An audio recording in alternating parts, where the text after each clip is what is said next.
Selamat datang rekan-rekan di channel ini. Video kali ini saya akan membagikan berita terkait dengan nasib tenaga honorer atau non-aparatur sipil negara yang tidak beruntung atau tidak berhasil lulus pada seleksi P3K ataupun tidak mampu mengikuti seleksi P3K oleh karena memang tidak adanya formasi atau alasan tertentu lainnya. Untuk itu kepada rekan-rekan silakan ditonton secara lengkap agar rekan-rekan sekalian bisa menerima informasi ini secara utuh dan menyeluruh. Rekan-rekan, bagaimanakah nasib tenaga honorer yang tidak lulus P3K tahun ini? Kabar gembira menghampiri seluruh tenaga honorer dengan berita baru dari Kementerian Pendayagunaan Aparatur Negara atau Kemenpan selaku kementerian leading sektor dari persoalan tenaga honorer. Oleh karena pihak kementerian telah mengambil langkah progresif dengan mengimplementasikan kebijakan transisi yang memiliki pengaruh besar, yakni akan mengangkat dan mengubah status tenaga honorer menjadi pegawai pemerintah dengan perjanjian kerja. Namun permasalahan yang ada atau pertanyaan yang terkadang menghantui sebagian besar tenaga honorer adalah bagaimana nasib tenaga honorer yang memang pada tahun ini atau kedepannya itu kurang memiliki keberuntungan atau kurang mujur, yakni bagi yang tidak berhasil memenuhi kriteria untuk menjadi pegawai pemerintah dengan perjanjian kerja. Tentunya ada persyaratan yang harus dipenuhi agar bisa memenuhi ambisi atau keinginan tenaga honorer untuk bertransformasi atau diangkat menjadi P3K. Salah satu persyaratan utama adalah melalui proses seleksi yang ketat. Hal ini tentu membawa rekan-rekan kepada sebuah dilema selanjutnya, yakni nasib tenaga honorer yang tidak berhasil melewati seleksi P3K. Rekan-rekan sekalian, diketahui bersama bahwa saat ini mekanisme pengangkatan tenaga honorer menjadi aparatur sipil negara, khususnya pegawai pemerintah dengan perjanjian kerja, adalah melalui mekanisme seleksi kompetensi. Artinya seleksi ini wajib diikuti para tenaga honorer apabila ingin mengubah nasib atau ingin diangkat menjadi pegawai pemerintah dengan perjanjian kerja. Persoalannya adalah tidak semua tenaga honorer itu bisa lulus di dalam seleksi tersebut, ataupun tidak semua tenaga honorer itu bisa ikut serta di dalam seleksi P3K oleh karena memang keterbatasan formasi, khususnya atau terutama bagi rekan-rekan tenaga honorer teknis administrasi yang memang pada momen seleksi penerimaan P3K tahun ini itu dialokasikan formasi yang sangat sedikit dibandingkan dengan tenaga honorer kategori guru dan kesehatan. Nah, tentu ini menjadi permasalahan dan menjadi pertanyaan bagi rekan-rekan honorer, bagaimana nasib tenaga honorer yang tidak bisa ikut serta di dalam seleksi ataukah ikut serta di dalam seleksi akan tetapi tidak berhasil lulus di dalam seleksi penerimaan P3K tersebut.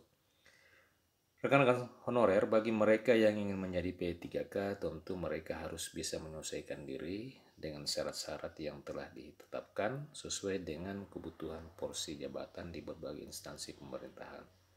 Jadi oleh karena itu, untuk mengambil langkah ini diberikan kesempatan untuk mengikuti serangkaian ujian seleksi yang ketat dan kompetitif.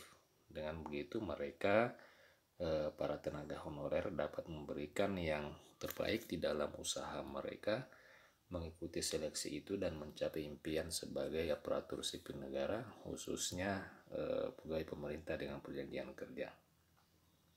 Rekan-rekan honorer, lalu bagaimana kabar para honorer yang tidak lolos di dalam seleksi P3K?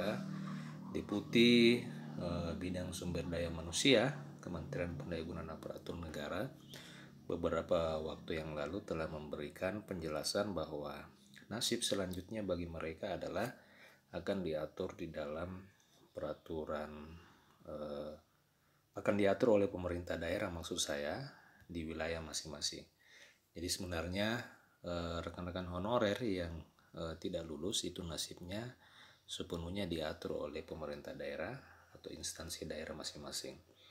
Dalam hal ini ada kemungkinan terbesar bahwa jika instansi terkait masih membutuhkan untuk dipekerjakan atau dipertahankan.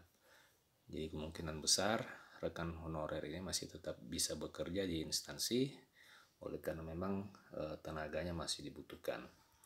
Pegawai honorer yang tidak berhasil lolos pada seleksi P3K itu dapat bekerja di instansi mereka dan mudah-mudahan bisa diupayakan dapat menerima upah yang setimpal dengan UMR atau upah minimum regional di daerah masing-masing. Keputusan ini diambil sebagai tindak lanjut dari rencana penghapusan tenaga honorer yang diketahui bersama. Rencana ini awalnya akan dilakukan pada bulan November 2023, akan tetapi berdasarkan Undang-Undang ASN yang terbaru, maka rencana ini akan diundur hingga tenggat waktu pada bulan Desember tahun 2024. Menteri Pendayagunaan Aparatur Negara menjelaskan bahwa setelah dilakukan evaluasi, maka pemerintah pusat menyadari bahwa rekrutmen secara terus-menerus tenaga honorer itu telah mengganggu kebutuhan formasi aparatur sipil negara. Rekrutmen yang dilakukan secara berkelanjutan telah menciptakan kebutuhan yang tidak terbatas hanya karena dianggap diperlukan. Namun di dalam kenyataannya banyak kekacauan terjadi di dalam struktur aparatur sipil negara ketika tenaga honorer mengundurkan diri pada saat akan diangkat sebagai aparatur sipil negara dengan alasan gaji yang tidak sesuai dengan harapan mereka. Rekan-rekan sekalian, kebijakan penghapusan tenaga honorer yang awalnya itu akan diberlakukan pada 28 November 2023 ini telah diundur dan hingga tenggat waktu bulan Desember tahun 2024. Hal itu menindaklanjuti dari Undang-Undang Aparatur Sipil Negara. Oleh karena itu sejak tahun ini setiap instansi itu akan diberikan kesempatan untuk segera merencanakan penempatan tenaga honorer di berbagai jabatan. Nah, rekan-rekan sekalian, berdasarkan Undang-Undang Aparatur Sipil Negara, memang tenaga honorer itu akan sangat sulit untuk diberhentikan oleh karena memang Presiden menginstruksikan agar langkah-langkah penanganan tenaga honorer itu sedapat mungkin diupayakan tidak melakukan pemutusan hubungan kerja secara massal, pengurangan pendapatan dan gaji honorer yang diterima saat ini, serta diupayakan tidak membebani keuangan daerah atau keuangan negara. Nah, 3 prinsip ini akan diikuti oleh Kementerian Pendayagunaan Aparatur Negara di dalam menciptakan kebijakan-kebijakan terkait dengan penyelesaian dan penanganan persoalan honorer. Nah, rekan-rekan sekalian, demikian informasi terkait dengan nasib tenaga honorer yang tidak lulus P3K. Bagaimana tanggapan rekan-rekan? Silakan tuliskan komentar di kolom komentar video ini. Terima kasih telah menyaksikan. Sampai jumpa di video berikutnya.